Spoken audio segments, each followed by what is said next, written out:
Begitu juga kisah kedua, yaitu antara petani yang kaya dan petani miskin. Akhirnya oleh kekuasaan Allah, kebun milik petani kaya itu hangus terbakar. Sama, semua fana. Yang ketiga dan keempat mungkin rada bingung pasti ya. Ada cerita Nabi Musa, ada cerita Zulkarnain. Nabi Musa ceramah di depan Bani Israel setelah mereka terbebas dari penjajahan Fir'aun. Nabi Musa ini pinter loh, sehingga kalau pidato adul sobat melewat dan mengundang decak kagum Bani Israel. Dari Bani Israel, anilah ke yang Musa ya, wong liyan selain dirimu yang pandai memberikan ceramah. Satu mana ya? Bisa dua pandangan nih. Belahu Ahmad ya Nabi Musa. Satu, bisa juga memang dia gurus satu mana. Emang ada yang selain saya gitu. Nah rupanya kendati pun tidak berarti sombong, itu tercela untuk seorang nabi. Ya. Maka diberi pendidikan bahwa ada seorang sumber ilmu namanya Nabi Khidir. Kamu cari sih. Sepanjang berburu ilmu itu terjadi peristiwa aneh. 3 kali berhenti, 3 kali tidak bertemu jawaban aku maksudnya. Ya. Ada kapal dibocori, ada apa itu? Anak bukan dibunuh, dipotel ndasnya, dan terakhir mengambil jasa dari sipil untuk membangun suatu bangunan, tapi nggak dikasih upah, kelenges. Dan itu semua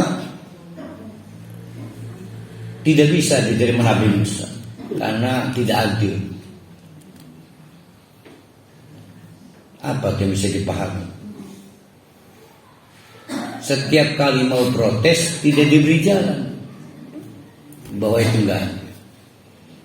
Di sisi lain ada kisah Zulkarnain. Tadi Nabi kan Musa menuntut keadilan tapi tidak terpenuhi. Di sisi lain yang bukan Nabi, hanya seorang raja bernama Zulkarnain. Ini raja legend lah. Sehingga digambarkan penjelajahannya sampai ujung timur dunia, sampai ujung barat dunia. Setiap kali ada orang meminta tolong, ditolong.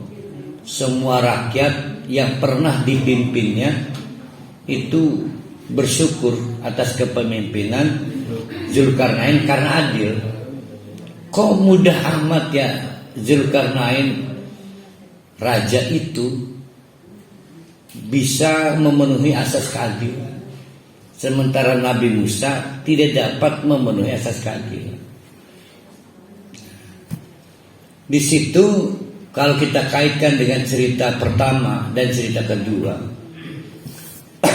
ternyata kenabian Musa juga nabi-nabi yang lain itu menjadi tidak ada artinya di hadapan Allah. Ya. Jadi ada yang bisa kita harapkan dan ada yang tidak bisa kita harapkan. Semua dibatasi kekuasaan Allah. Tapi lihat yang bukan nabi, yaitu Zulkarnain, raja yang beriman itu malah dengan gampang memenuhi asas keadilan. Jadi ada kekuasaan Allah dan ada kefanaan. Nah, surat Al-Kahfi akan bicara itu ya, agar kita itu tidak terpesona pada hal-hal yang sifatnya duniawi.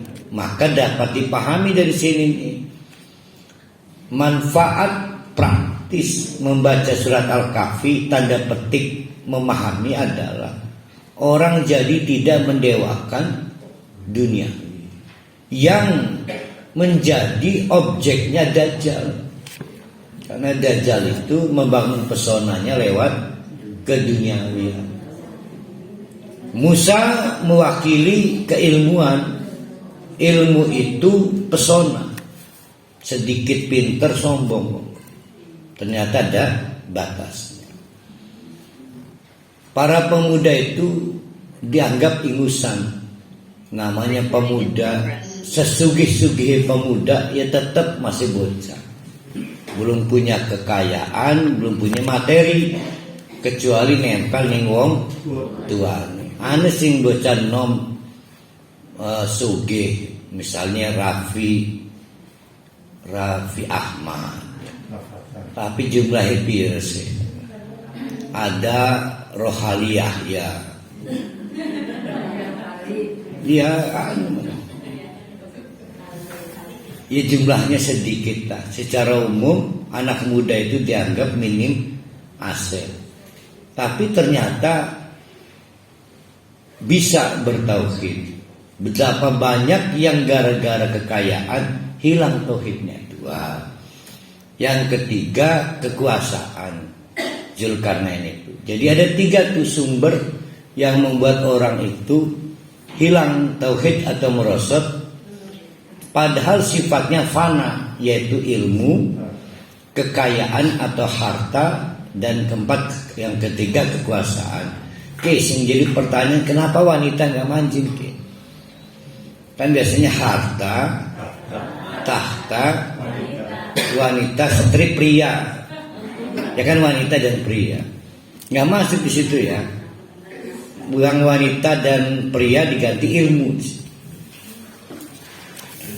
Kan selama ini wanita tahta, harta, tahta, wanita, lamun sing ngomong lanang, lamun sing ngomong wadon mah harta, tahta, paria. Ya.